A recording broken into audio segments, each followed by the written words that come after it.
ಲೋಕಸಭಾ ಚುನಾವಣೆಯಲ್ಲಿ ಜೆಡಿಎಸ್ 3 ಕ್ಷೇತ್ರದಿಂದ ಸ್ಪರ್ಧೆ ಮಾಡುವಂತದ್ದು ಖಚಿತ ಆಗಿದೆ. ಹಾಸನ, ಮಂಡ್ಯ ಹಾಗೆ ಕೋಲಾರ ಕ್ಷೇತ್ರ ಜೆಡಿಎಸ್ ಪಾಲಾಗಿದೆ ಅನ್ನುವಂಥದ್ದು ಗೊತ್ತಾಗ್ತಾ ಇದೆ. ಕುಮಾರಸ್ವಾಮಿ ಅವರು ಕೂಡ ಮೊನ್ನೆ ಅದೇ ವಿಚಾರವನ್ನ ಹೇಳಿದ್ರು. ಅದರ ಜೊತೆಗೇನೆ ದೆಹಲಿಗೆ ಹೋಗಿ ನಿನ್ನೆ ಅಮಿತ್ ಶಾ ಅವರನ್ನೆಲ್ಲ ಭೇಟಿಯಾಗಿದ್ದಾರೆ. ಕೋಲಾರ ಬಿಟ್ಕೊಡೋಕೆ ಸಿಟ್ಟಿಂಗ್ ಎಂಪಿ ಇದ್ದಂತ ಕಾರಣಕ್ಕಾಗಿ ಬಿಜೆಪಿಗೆ ಬಹಳ ಮನಸ್ಸಿರ್ಲಿಲ್ಲ. ಕೊನೆಗೆ ಜೆಡಿಎಸ್ನ ನಾಯಕರು ಮಾಡಿದಂಥ ಒತ್ತಡ ಹಾಕಿದಂಥ ಒತ್ತಡ ಈಗ ಕೋಲಾರವನ್ನ ಕೂಡ ಬಿಟ್ಕೊಡೋದಕ್ಕೆ ನಿರ್ಧಾರ ಆಗಿದೆ. ನಿನ್ನೆ ಸಭೆಯಲ್ಲಿ ಜೆಡಿಎಸ್ಗೆ ಬಿಟ್ಕೊಡೋದಕ್ಕೆ ನಿರ್ಧಾರ ಆಗಿದೆ. ಅಮಿತ್ ಶಾ ಜೊತೆನ ಸಭೆಯಲ್ಲಿ ನಿರ್ಧಾರ ಆಗಿದೆ. 3 ಕ್ಷೇತ್ರ ಇಲ್ಲಿಗೆ ಅಂತಿಮ ಮುದ್ರೆ ಬಿದ್ದಿದೆ ಅನ್ನುವಂಥದ್ದು ಗೊತ್ತಾಗ್ತಾ ಇದೆ. 3 ಕ್ಷೇತ್ರಗಳ ಅಭ್ಯರ್ಥಿಯನ್ನ ನೀವೇ ಘೋಷಣೆ ಮಾಡಿ ಅಂತ ಸಲಹೆಯನ್ನು ಕೊಡಲಾಗಿದೆ. ಕುಮಾರಸ್ವಾಮಿ ಅವರಿಗೆ ಕೇಂದ್ರ ಗೃಹ ಸಚಿವ ಅಮಿತ್ ಶಾ ಸಲಹೆ ಕೊಟ್ಟಿದ್ದಾರೆ ಅನ್ನುವಂಥದ್ದು ತಿಳಿದು ಬರ್ತಾ ಇದೆ.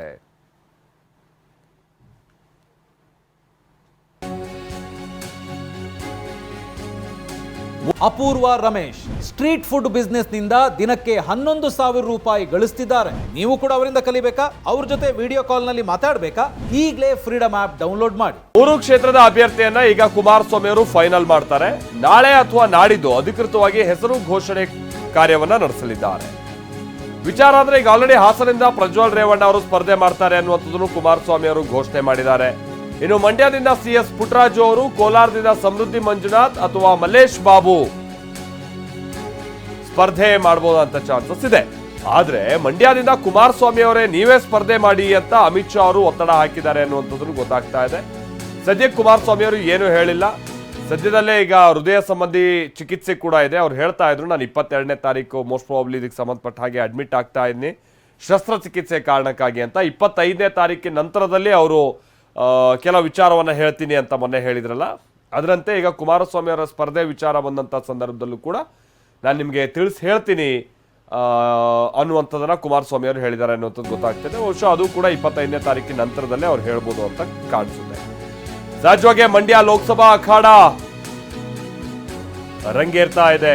ಮಂಡ್ಯ ಕ್ಷೇತ್ರದ ಮೈತ್ರಿ ಟಿಕೆಟ್ ಜೆಡಿಎಸ್ಗೆ ಬಹುತೇಕ ಫಿಕ್ಸ್ ಆಗಿದೆ. ಕುಮಾರಸ್ವಾಮಿ ಅವರೇ ಸ್ಪರ್ಧೆ ಮಾಡಿದ್ರು ಆಶ್ಚರ್ಯ ಇಲ್ಲ. ಮಾಜಿ ಸಿಎಂ ಕುಮಾರಸ್ವಾಮಿ ಸ್ಪರ್ಧೆಗೆ ಈಗ ಒತ್ತಡ ಹೆಚ್ಚಾಗ್ತಾ ಇದೆ. ಅಮಿತ್ ಶಾ ಅವರು ಕೂಡ ನೀವೇ ಸ್ಪರ್ಧೆ ಮಾಡಿ ಅನ್ನುವಂತ ಮಾತನ್ನ ಹೇಳಿದ್ದಾರೆ ಅನ್ನುವಂತ ಸಂಗತಿ ತಿಳಿದು ಬರ್ತಾ ಇದೆ. ಬಹಳಷ್ಟು ಮಂದಿ ಜೆಡಿಎಸ್ನ ಮಾಜಿ ಶಾಸಕರುಗಳು ಕೂಡ ಮಂಡ್ಯ ಭಾಗದವರು, ಅವರು ಕೂಡ ಕುಮಾರಸ್ವಾಮಿ ಅವರೇ ಸ್ಪರ್ಧೆ ಮಾಡಲಿ ಅನ್ನುವಂತ ಒಲವನ್ನ ಹೊಂದಿದ್ದಾರೆ.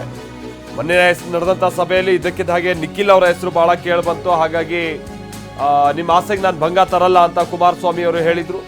ಆದ್ರೆ ಈ ಬಾರಿ ನಿಖಿಲ್ ನಾನು ಸ್ಪರ್ಧೆ ಮಾಡಲ್ಲ ಅನ್ನುವಂಥದ್ದನ್ನ ಮೇಲಿನ ಮೇಲೆ ಹೇಳಿದ್ದಾರೆ. ಹೀಗಾಗಿ ಮಾರ್ಚ್ 25ನೇ ತಾರೀಕಿನಂದು ಜೆಡಿಎಸ್ ಅಭ್ಯರ್ಥಿ ಘೋಷಣೆ ಆಗುತ್ತೆ.